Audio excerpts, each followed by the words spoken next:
नमस्कार, आपण पाहताय कोकण वार्ता न्यूज. कोकण वार्ता न्यूज मध्ये आपलं सर्वांचं स्वागत. पाहुयात बातमी सविस्तरपणे.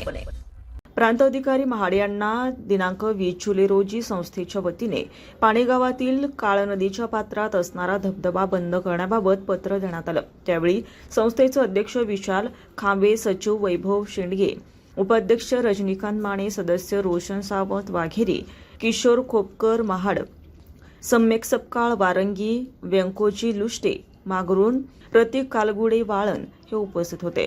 प्रांताधिकारी साहेबांनी तात्काळ सदर धबधबा बंद करण्याचं आश्वासन दिलं आणि लवकरच पाणेगावातील धबधबा बंदी आदेश प्रांताधिकारी काढणार आहेत असं देखील त्यांनी यावेळी नमूद केलंय.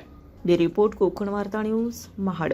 ताज्या बातम्या आणि नवनवीन घडामोडी पाहण्यासाठी आजच आमच्या कोकण वार्ता न्यूज चॅनलला लाईक करा, सबस्क्राईब करा आणि बेल आयकॉन प्रेस करा आणि पाहत रहा कोकण वार्ता न्यूज.